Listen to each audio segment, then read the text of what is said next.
The headline said nobody.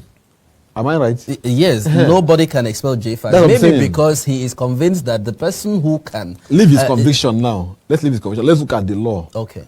He can be suspended by the ward chairman. Yes, he can be suspended, but at the moment, he knows why he's making the statement. I don't want to guess into his mind. I want to look at the headline and I respond to him that somebody can suspend him. Because the headline said nobody. It's like nobody is there. Okay, maybe he has an explanation. Let's take a look at the rider.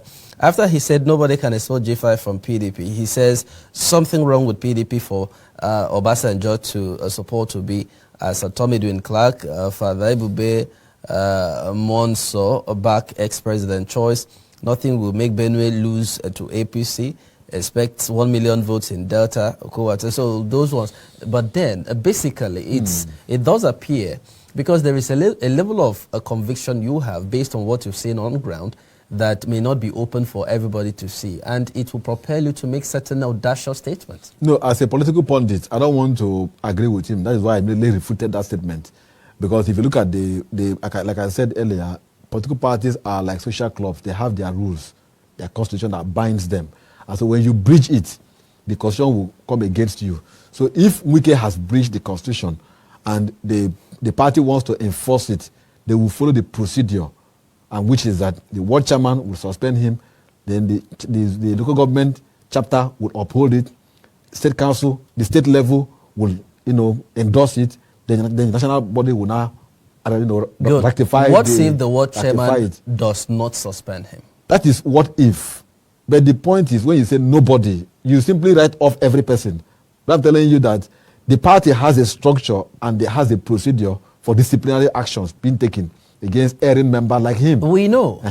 So if his action is considered to be inimical to the party's constitution and to be inimical to the progress of the party will invoke each relevant sections of the constitution to deal with that. But so far, the party has not even considered any of his actions to be anti-party. But he's been threatened. No, those are, somebody who is beaten must cry. You don't beat a child and then stop a child from crying. That is why I like the way the party is even treating him, just treating with a wave of hand, just dismiss all his attacks. You think that is what is happening? Well, I don't see the party before the camera, and when they leave the camera, you think they're not bothered. No, I like the fact that the party is making moves to continue to appease him.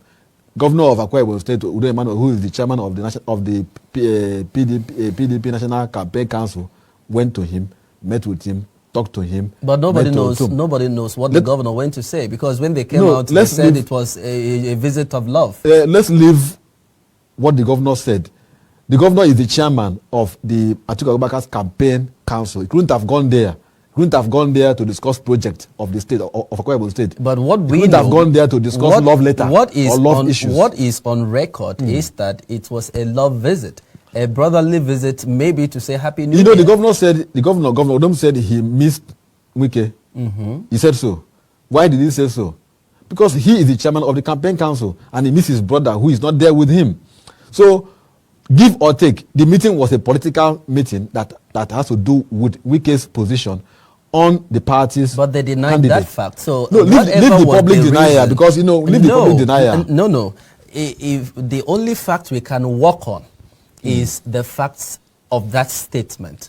When they came out, they were asked, and they said it has nothing to do with politics. That is what we know. I agree with you. Politicians, they have a way of playing down issues, serious issues. Wike is one man that is like a maverick politician, very maverick. If Udom had said, for instance, I came to discuss the way forward for Atiku, Wike will stand there and then refute him, and then there will be like disagreement. So in order not to hurt the relationship that the Governor Udom has personally with Wike, Governor Udom will also look at the frame of Wike, look at his temperament and the way he has been evaporating lately, and also down towards that. But the truth is that the two of them know that what they discuss indoor has to do with how to douse the tension and return sanity in the process. Now let me add this. You see, Wike is heating up politics in Rivers State. If you watch the comments he made, they are all inflammatory statements, and which is what we are campaigning against. He's bringing hate campaign. He's heating up the politics in Rivers State that could even lead to violence in the state. And I'm happy that the other party, the other camp, is not actually reacting the same way. Though he has the instrument of violence because it's the governor of the state. I don't know. I don't know the element. From my own observation and the observation of quite a number of people, I don't see any elements of violence in what Wike is doing, because he would be very clear enough to tell anybody who cares to listen that he is going to use his project to buy votes from the people. He's not asking you to go and insult anybody. Good. Have you watched him commission projects? Even the one he did yesterday. These are people's territory. These are people's local government area. And he goes there and he sit there and call your name and say you are not working for him, you are working against him, you are doing this. That he brought this project here to show that he can do something. You know, when he said those things, it's like naming you and making the people to see you as enemy of the state, as enemy of your local government area. He will be asking questions. This road was not there.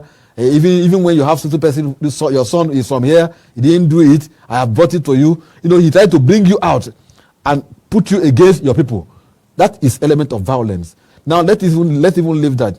To say that for a party to be able to have a space to campaign, you have to pay 5 million naira is also element of violence.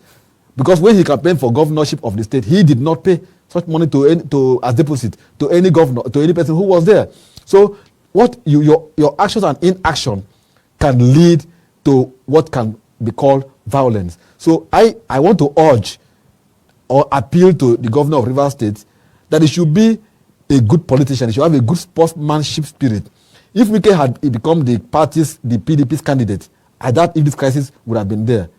If Wike had emerged as the running mate to Atiku, I doubt that he will be saying what he's saying.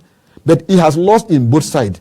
So he should be able to be a good loser and have the spirit of sportsmanship to allow peace to reign in the state. To set the record straight before we move on, I'm not sure there is any way Wike is suggesting that he is angry because he did not emerge as the presidential candidate.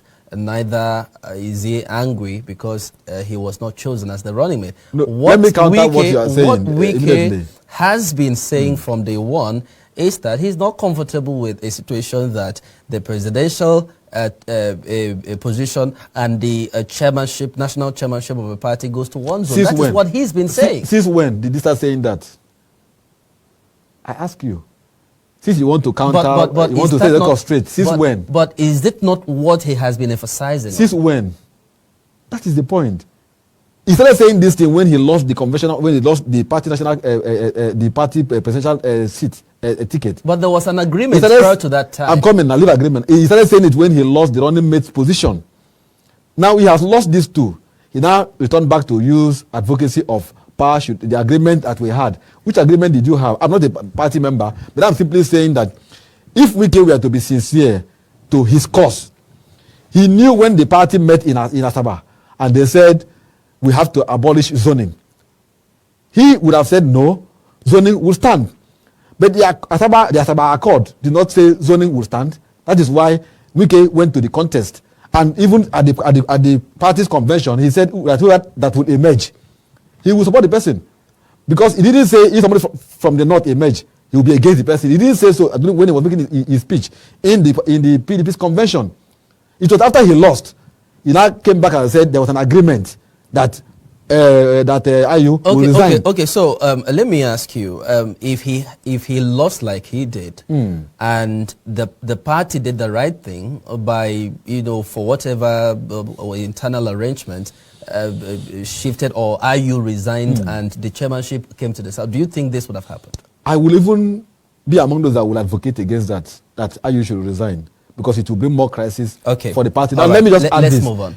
If IU resigns, the party's constitution says the deputy national chairman from the north will take over from IU. Because these posts have already been zoned at the party's convention, and then with those, if except you can go to a convention again, where all the posts that is being held in the south will now be moved to the north, and then those ones in the north will now come to the south. Because currently the party's national secretary is from the south. Okay. Let's put that one on the side, and of course take a look at this one before